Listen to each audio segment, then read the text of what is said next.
ಇಂದು ಕಾಂಗ್ರೆಸ್ನ 139ನೇ ಸಂಸ್ಥಾಪನಾ ದಿನಾಚರಣೆ ಮಹಾರಾಷ್ಟ್ರದಲ್ಲಿ ಇನ್ಫ್ಯಾಕ್ಟ್ ನಾಗ್ಪುರದಲ್ಲಿ ಕಾಂಗ್ರೆಸ್ ಶಕ್ತಿ ಪ್ರದರ್ಶನ ಮಾಡೋದಕ್ಕೆ ಮುಂದಾಗ್ತಾ ಇದೆ. ಇಂದು ಕಾಂಗ್ರೆಸ್ನ 139ನೇ ಸಂಸ್ಥಾಪನಾ ದಿನದಂದೇ ಮಹಾರಾಷ್ಟ್ರದ ನಾಗ್ಪುರದಲ್ಲಿ ಕಾಂಗ್ರೆಸ್ ಶಕ್ತಿ ಪ್ರದರ್ಶನಕ್ಕೆ ಮುಂದಾಗ್ತಾ ಇದೆ.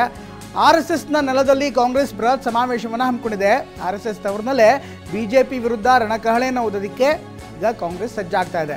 ಪ್ರಮುಖವಾಗಿ ದಲಿತ ವೋಟ್ ಮೇಲೆ ಕಣ್ಣಿಟ್ಟಿರುವಂಥ ಕಾಂಗ್ರೆಸ್ ಈಗ ನಾಗ್ಪುರದಲ್ಲಿ ಒಂದು ದೊಡ್ಡ ಸಮಾವೇಶವನ್ನು ಹಮ್ಮಿಕೊಂಡಿದೆ. ಸಮಾವೇಶದಲ್ಲಿ ಕಾಂಗ್ರೆಸ್ನ ಅಚಿರತ ಮಹಾರಥ ನಾಯಕರು ಕೂಡ ಭಾಗಿಯಾಗ್ತಾರೆ. ಒಟ್ಟಿನಲ್ಲಿ ಈ ಒಂದು ಸಮಾವೇಶ ಇದೆ. ಕಾಂಗ್ರೆಸ್ನ ಪಾಲಿಗೆ ಒಂದು ಶಕ್ತಿ ಪ್ರದರ್ಶನ.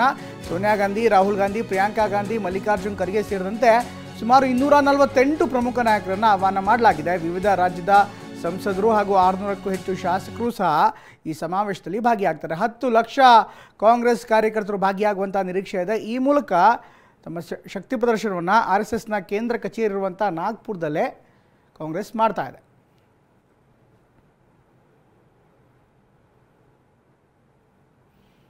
ಇವತ್ತು 139ನೇ ಸಂಸ್ಥಾಪನಾ ದಿನ. ಕಾಂಗ್ರೆಸ್ ಸ್ಥಾಪನೆಯಾಗಿ 139 ವರ್ಷ ಆಯಿತು. ಈಗ 139ನೇ ಸಂಸ್ಥಾಪನಾ ದಿನಾಚರಣೆ ಅಂಗವಾಗಿ ಮಹಾರಾಷ್ಟ್ರದ ನಾಗ್ಪುರದಲ್ಲಿ ಕಾಂಗ್ರೆಸ್ ಈಗ ಶಕ್ತಿ ಪ್ರದರ್ಶನವನ್ನು ಮಾಡ್ತಾ ಇದೆ. ಆರ್ಎಸ್ಎಸ್ ಕೇಂದ್ರ ಕಚೇರಿ ಇರುವಂಥ ನಾಗ್ಪುರದಲ್ಲೇ ಒಂದು ಬಲಿಷ್ಠವಾದಂಥ ಒಂದು ಮಹಾ ರ್ಯಾಲಿಯನ್ನು ಆಯೋಜನೆ ಮಾಡೋ ಮೂಲಕ ಕಾಂಗ್ರೆಸ್ನ ಶಕ್ತಿಯನ್ನು ಪ್ರದರ್ಶನ ಮಾಡೋದಕ್ಕೆ ಮುಂದಾಗ್ತಾ ಇದೆ. ಆರ್ಎಸ್ಎಸ್ ತವರಿನಲ್ಲೇ ಬಿಜೆಪಿ ವಿರುದ್ಧ ರಣಕಹಳೆ ಓದೋದಕ್ಕೆ ಕಾಂಗ್ರೆಸ್ ಮುಂದಾಗ್ತಾ ಇದೆ. ಈ ಬಗ್ಗೆ ಎಐಸಿಸಿ ಅಧ್ಯಕ್ಷ ಮಲ್ಲಿಕಾರ್ಜುನ್ ಖರ್ಗೆ ಮಾತನಾಡಿದ್ದಾರೆ. ನೋಡೋಣ ಬನ್ನಿ. रैली ये तो स्थापना दिवस है. जब स्थापना दिवस के दिन हमारा कर्तव्य होता है कि एक बहुत बड़ी संख्या में हम मिलकर एक संदेश देना चाहते हैं देश को कि कांग्रेस पार्टी अपने विचारधारा से कभी झुकने वाले नहीं है और अपने विचारधारा से आगे बढ़ेगी. और इसके लिए हम इस नागपुर से संदेश देना चाहते हैं. देखो, हर चीज में इलेक्शन नहीं होता. ये तो सेलिब्रेशन है और इसमें हमारे लोगों को डेफिनेटली संदेश देंगे कि 2024 को भी हम उस दृष्टि से भी अपने को काम करना है. बड़ी रैली ये तो स्थापना दिवस है.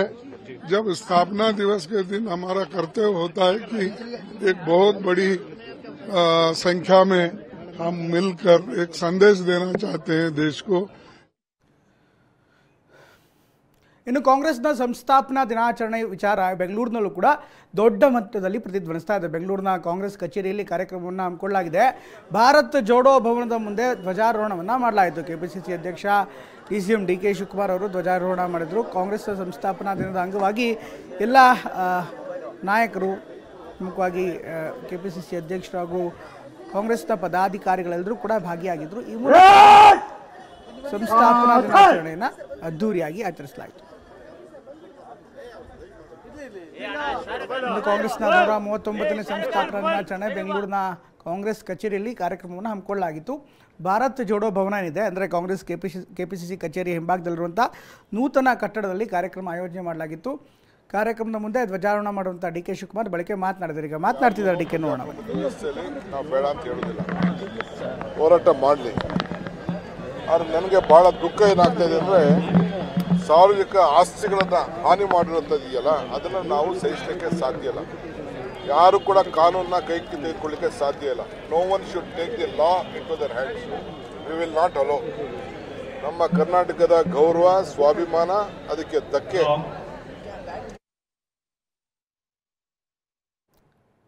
ಇನ್ಫ್ಯಾಕ್ಟ್ ನಿನ್ನೆ ನಡೆದಂಥ ಒಂದು ಪ್ರತಿಭಟನೆ ಇತ್ತು, ಕರವೇ ಪ್ರತಿಭಟನೆಯಲ್ಲಿ ದಾಂಧಲೆಗಳು, ಗಲಾಟೆಗಳು, ಬೋರ್ಡ್ಗಳನ್ನು ಹೊಡೆದಾಕಿರುವಂಥದ್ದು, ಕಾನೂನು ಸುವ್ಯವಸ್ಥೆ ಭಂಗ ತಂದಿರುವಂಥ ವಿಚಾರದ ಬಗ್ಗೆ ಮಾತನಾಡ್ತಾ ಇದ್ದರು ಡಿ ಕೆ ಶಿವಕುಮಾರ್ ಅವರು. ಯಾರೇ ಪ್ರತಿಭಟನೆ ಮಾಡಲಿ, ಆದರೆ ಪ್ರತಿಭಟನೆ ಮಾಡೋದನ್ನು ಬಿಟ್ಟು ಕಾನೂನು ಸುವ್ಯವಸ್ಥೆಗೆ ಭಂಗ ತರುವಂಥದ್ದು, ಕಾನೂನನ್ನು ಕೈಗೆತ್ತಿಕೊಳ್ಳುವಂಥದ್ದು, ಸಾರ್ವಜನಿಕ ಆಸ್ತಿ ಪಾಸ್ತಿಗಳನ್ನು ಹಾಳು ಮಾಡುವಂಥದ್ದು ಸರಿಯಲ್ಲ, ಅಂಥದ್ದನ್ನು ಸಹಿಸಲ್ಲ ಅನ್ನುವಂಥ ವಾರ್ನಿಂಗನ್ನು ಕರವೇ ಕಾರ್ಯಕರ್ತರಿಗೆ ನೀಡಿತು.